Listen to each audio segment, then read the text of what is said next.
근데 사실 제 주변만 봐도 그런 식으로 목표액을 설정하는 경우는 많이 못 본 것 같아요. 그냥 되게 일반적으로 그래도 1억은 있어야 된다 이런 거 있잖아요. 아니면은 투자를 하려면 적어도 시드머니 3천원 모아라 이런 얘기를 들었어도 막 내가 이상적으로 생각하는 소비액 이런 거에 대해서 처음 얘기를 들은 것 같아요.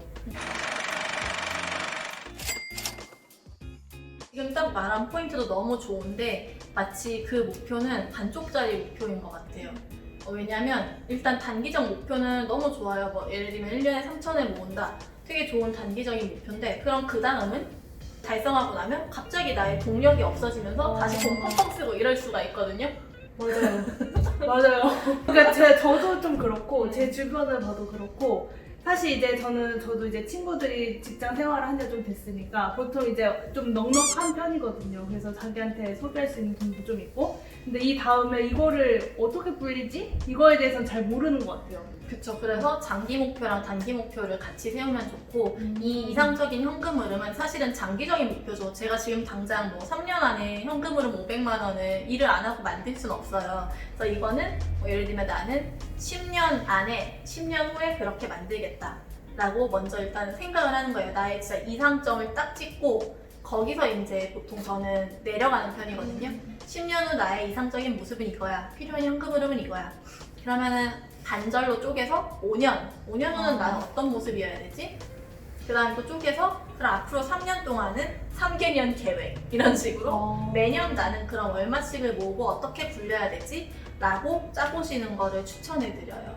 근데 그러면 준현님은 미니멈 저축액을 모으고 그거를 불리는 과정이 그래도 있었을 텐데 그게 얼마였어요? 시드머니가? 저는 시드머니가 굉장히 적은 상태에서 굴렸어요. 이걸 추천까지는 하지는 않고 보통은 그래도 친구들한테 2천만 원, 3천만 원 정도 모으고 그걸로 어떤 투자를 해보라 라고 말을 하고 있는데 그 이유는 보통 사회 초년생이 2, 3천만 원 모을 때까지 1년 이상 걸리거든요. 자, 그러면 1년 동안은 열심히 돈을 모으면서 공부를 하는 거예요. 공부를 충분히 해서 딱 1년 후에 2, 3천만 원이 모이면 이제 그걸 갖고 나의 지식을 갖고 투자를 시작하라라고 보통 가이드를 하고 있어요. 근데 저는 좀 적은 금액으로 투자를 했어요. 저는 1,500만 원 정도로 먼저 투자를 했고 그 전액을 다는 아니고 되게 네. 디테일 아니 이게 영화 좋아요. 아니 뭐 편집 어차피 할 거니까. 그러면 이제 사회 초년생 또는 이제 투자를 막 시작하고 싶은 사람들한테 추천해줄 만한 책이나 뭐 영상이나 그런 게 있을까요? 제가 사회 초년생 때 봤던 책이 아마 지금은 굉장히 오래된 책이라서 적절할지는 모르겠어요. 근데 다른 사람들한테 많이 추천하는 다큐멘터리는 있어요. 특히 돈이나 또는 소비 이런 거에 대한 개념이 많이 없는 분들은 EBS에서 자본주의라는 다큐멘터리를 제가 굉장히 많이 보라고 추천을 해요. 이미 혜정님도 보신 걸로 CD를 다 봤습니다. 본 걸로 알고 있는데 거기서 굉장히 많은 내용을 다뤄요. 예를 들면 돈이라는 거는 무엇이고 또는 자본주의라는 건 어떤 시스템이고 아니면 금융기관은 어떤 역할을 하는지 이런 것들을 총체적으로 다루기 때문에 그 다큐멘터리를 아마 1시간 남짓인데 한 1, 2, 3분은 최소한 봐라라고 추천을 하고 있어요.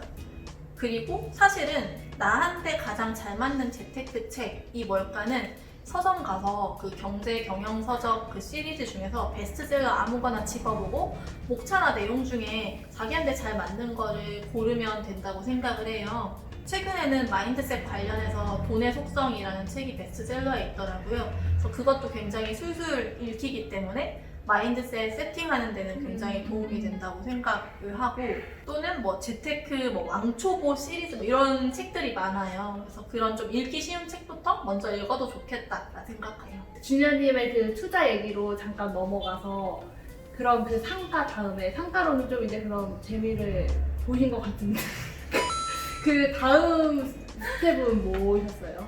보통 재테크를 사람들이 한다고 할 때 굉장히 다양한 자산에 투자를 할 수 있잖아요. 그래서 뭐 주식에도 투자할 수 있고 부동산, 뭐 원자재, 채권 굉장히 다양한데 그 그 중에서 저한테 맞고 제가 관심이 있는 게 부동산이었어요. 그렇기 때문에 그 이후에도 좀 부동산 쪽으로 많이 투자를 했고 상가는 2년 후에 한 2배 이상의 가격으로 팔았고요. 아, 그 판돈으로 네. 이제 오피스텔 조그만 걸 사가지고 월세를 받기 시작했고 아, 그렇게 또 모으고 모은 돈으로 지금은 부동산 매매 후에 쉐어하우스 사업을 해서 또 불로소득을 조금씩 일으키고 있습니다. 현금으로 500만 원을 향해서 네, 하고 계시네요. 그렇죠. 조금씩 가고 있죠. 그럼 이제 준현님처럼 본인이 투자하고 싶은 분야나 뭐 이런 걸 정하면 준현님의 경우는 부동산이었으니까 부동산 관련돼서 이제 계속 딥다이브를 하시는 거겠네요.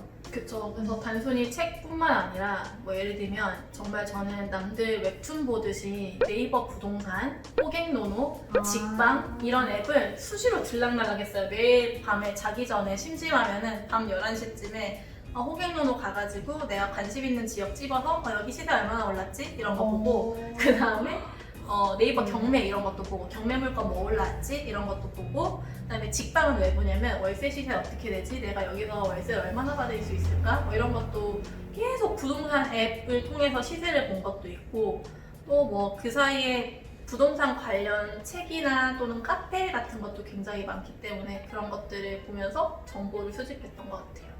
실제로 그리고 네이버 부동산에서 관심 있는 지역에 물건 괜찮은 게 좀 올라왔잖아요. 그럼 가가지고 봤어요. 가서 부동산 내가 그냥 굳이 안 살 건데도 보여달라고 해서 막 보고. 정말요? 직접 가셔서? 그쵸, 직접 가서 네. 봐야죠. 그래서 그런 시뮬레이션도 많이 해보고 했습니다.